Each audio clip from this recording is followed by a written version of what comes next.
Ayoko na magsinungaling, kaya pinili ko ng lumampas sa tulay.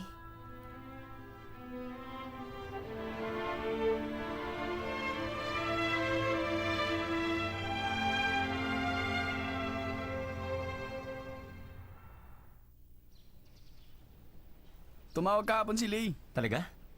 Ano sabi niya? Busy raw siya. Pero mas inaalala niya kung ano nangyari kina Shanchay at Az. At ano naman ang sinabi mo? Hulaan mo. Wala na yatang problema. F3 Missing 1, narito pala kayo. Anong F3 missing 1? Gusto ko bang gulpe? Payag na nga si Daoming na sumama ako sa F4, kayo naman ang ayaw. Hindi naman sa ayaw namin. The best ka talaga. Hindi pa ako tapos eh. Magpapakamatay kami pag sumali ka. Ang sakit mo naman magsalita. Daoming nakita mo na ba yung peking pinsan mo? Bakit ba nakikialam ka? Bakit ka nagagalit? Siguro binasad ka na naman ni Sanchay, ano? Isang salita pa, tatamaan ka na. Nanalo ang peking pinsan. Hindi ka ba titigil? Nagkabalikan na ba kayo ni Sanchay? Tinatanong din ni Lay. Hello? Oo, alam ko. May gagawin pa ako. Diyan na muna kayo. Teka, sandali, hindi pa tayo tapos Saan ka mag-usap. pupunta? Pabayaan mo na siya.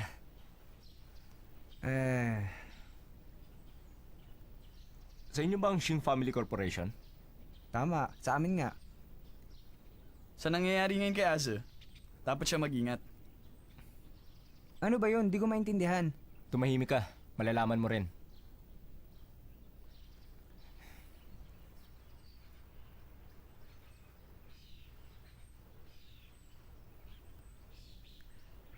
Sanchay!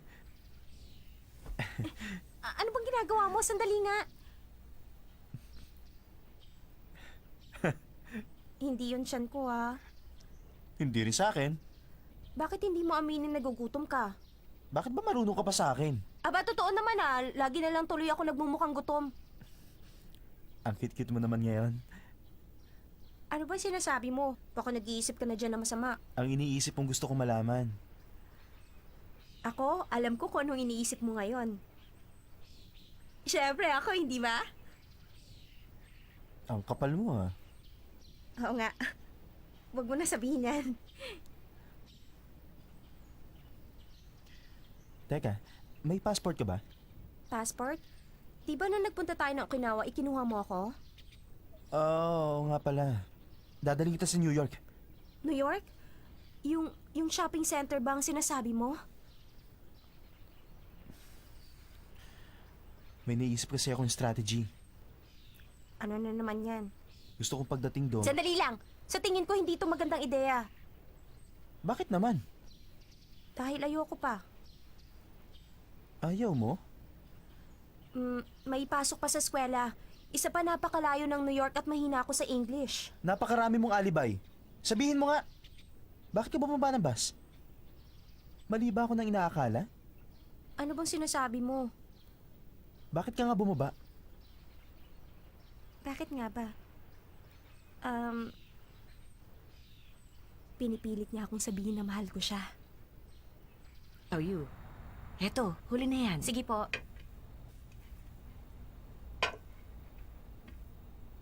Hindi pumasok si Shanchay. Nahihirapan ka tuloy. Pasensya ka na, ha? Okay lang po yun. Total mahina ang ekonomiya natin ngayon at di naman po matawang bake shop. Mahina nga rin ang benta. At hindi lang ang bakery natin. Good morning, sir. Si Men. Hi. Hindi ba ikaw yung nagpunta dito dati at tumulong sa amin? Pasensya na sa abala. Naku, hindi. Pwede ko ba siyang hiramin sandali? Pasensya na, kulang ako sa tao ngayon. Ah, ganun ba? Ganito na lang.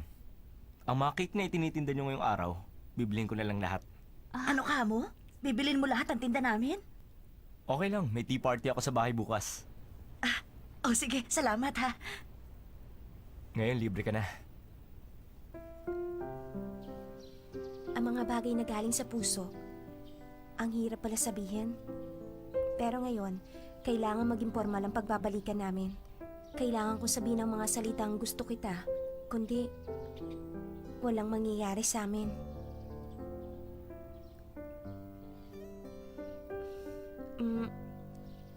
Alam mo, no, Bakit nga? Sabihin mo na. hindi ko masabi kasi galit ka na naman. Anong ibig mo sabihin? Sabihin mo na. Gutom na ako. Ikaw, meron akong baon dito. Baon? Akong gumawa nito. Hindi ka Ah. pa nagla-lunch, di ba? Pero ordinaryong pagkain lang ito. Ginawa mo para sa akin? Pero hindi ko alam kung magugustuhan mo. Gusto ko yan.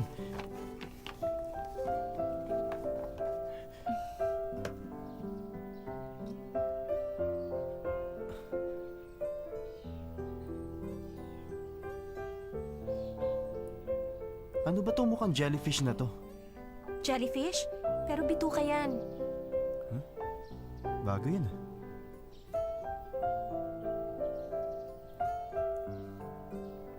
O ano? May sariling karakter ang lasa. Character? Huwag mo na nga kainin kung hindi ka sanay. Kayo kasing mayayaman, kumakain na lamang kayo kasi meron kayong kusinero. Kaya nga hindi ka sanay sa ganyan. Hindi ka dinadala ng pagkain ng ibang babae, no? Pinagbabaon, pero nakakatakot kaya hindi ko kinakain. Pero, bakit mo kinakain yan?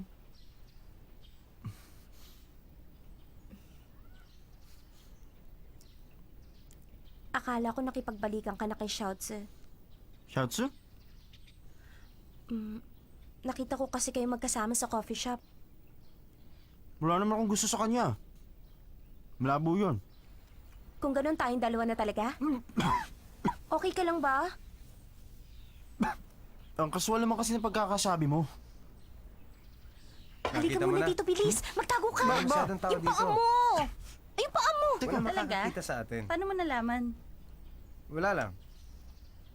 Gusto ko lang makasama ka ng Sarilyn. Talaga? Oo. Ano ka ba? Tumigil ka, baka may makakita sa atin. Ano naman ngayon? Ipapakita natin sa kanila. O, sige na.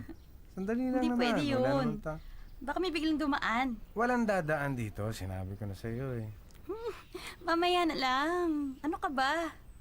Hindi pa nga pala tapos yung sasabihin ko. Gusto kong ilihim muna natin ang tungkol sa atin. Ang tungkol sa atin?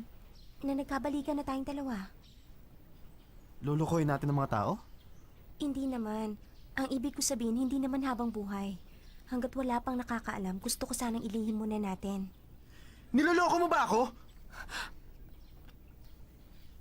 Lumayas nga kayong dalawa rito! Alis! Sorry, nandyan pala kayo. Alis na sabi! Galit ka ba? Oo! Natural galit ako! Itatago natin ang tungkol sa atin? At bakit? Kinakahiyaan mo ba ako? Hindi pwede. Hindi ko ito mapapayagan. Magiging tulad na naman kami ng dati. Hindi ako susuko. Tommy, sa makinig ka! Gusto kitang makasama. Pero pag nalaman na naman ng mama mo, paghihiwalayin na naman niya tayo, di ba? Ayokong iwan ka tulad ng nangyari dati. Hindi ko na kaya. Nung gabing umuulan, nasaktan na ako. Ayoko na maranasan ulit ng sakit na yun.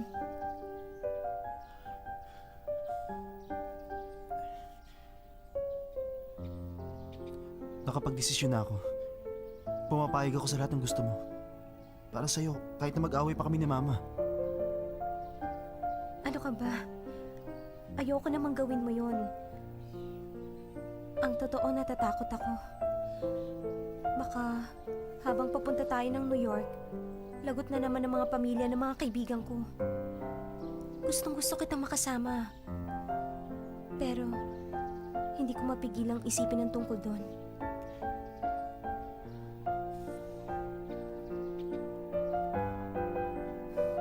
Di bale. Gawin natin sinasabi mo. Pero tandaan mo, sandali lang. Mag-isip ulit tayo ng paraan. Salamat daw, Misa. Uy, teka, sandali lang! Baka may makakita sa atin. Bakit? Ayaw mo ba ng ganito? Hindi sa ganon. Ba't ayaw mo magpakis? Ayoko nga.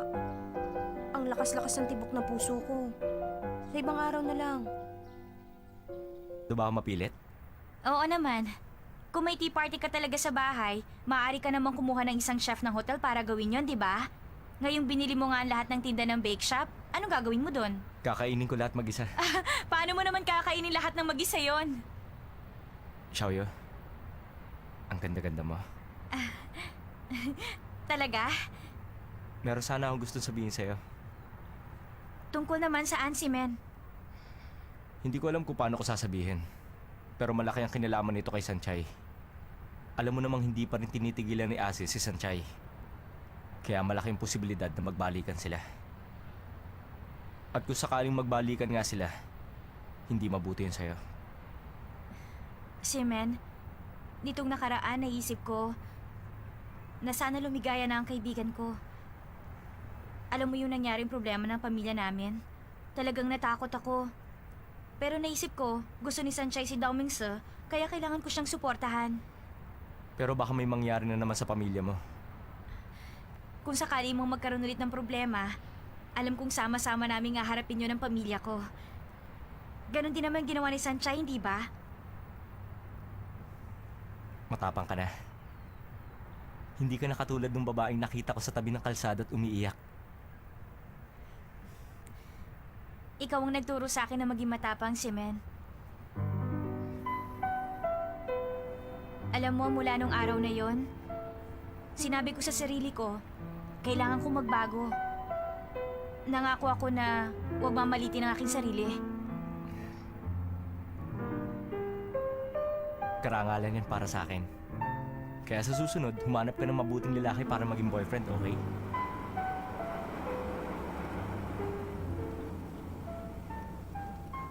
Shimen, ready ka na ba?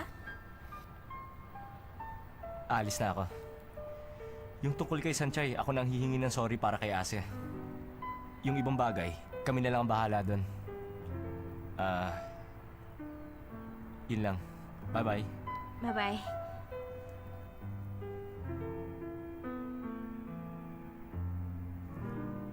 Type mo yata yung babae ah. Imposible yan.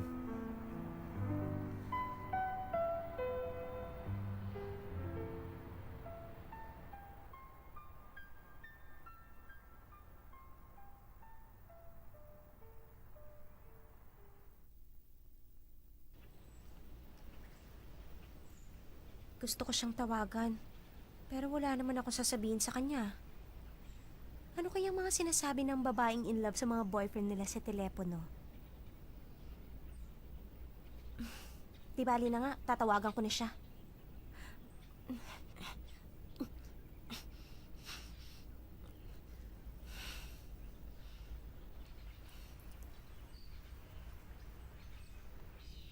Hello? Si Sanchay? Bakit? Wala naman. Bakit nag-exercise ka pa? Paano mo nalaman? Kanina ka pa ba dyan? Nag-exercise ka ba may kausap sa telepono? Bakit mo ako pinapanood dyan sa likod ko? Gusto na kita makita. Ibaba mo na kaya yan. May sasabihin ka? Sandali, halata tayong dalawa. Baka makarating to sa mama mo. Naka-disguise naman ako, Teka. kaya relax ka lang Hindi dyan. ba si Dao Mingse yan? Disguise? Halika, sumunod ka. Sandali, Tommy, naka-disguise sa lang. delikado yan. Hindi. Anong tinitingin-tingin nyo? Hindi kayo magkasama ni Sanchay, maliwanag! Sinigawan mo sila. Lalo nilang iisipin na meron tayong nililihim. Walang isip. Teka, Xiaoyu, ano ba yun? alika dito. Bakit? Alam ba ni Sanchay na darating ka? Hindi siya ang pinuntahan ko rito.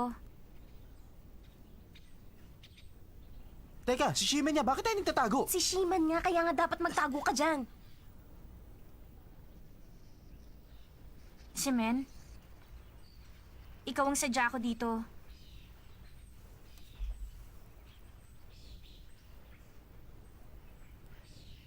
Gusto kita. Xiaoyu, Salamat, Xiaoyu. Gusto rin naman kita. ano bang pinag-uusapan nila? Nagkakagustuhan yata. Mas tapat pa si Xiaoyu kaysa sa'yo. Si Men, seryoso ko. Pag seryoso ka, mas maganda ka. Pero sa tingin ko, masyado kang seryoso. Ano bang gusto mong mangyari? Mag-date? Mag-kiss? O magsiping? Yun lang ba ang gusto mo? Walang problema sa akin. Kaya ko yun.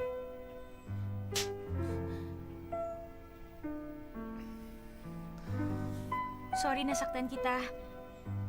Napakasakit kasi ng mga sinabi mo sa akin. Ganyan talaga ako. Dahil para sa akin, may expiration date ang mga babae, 1 linggo lang. At yun ang ginagawa namin. Xiaoyu, hindi ako para sa'yo. Hanggang pang 1 linggo lang ako. Ang kailangan mo ay isang mabuting tao. Pero ikaw rin ang nagsabi.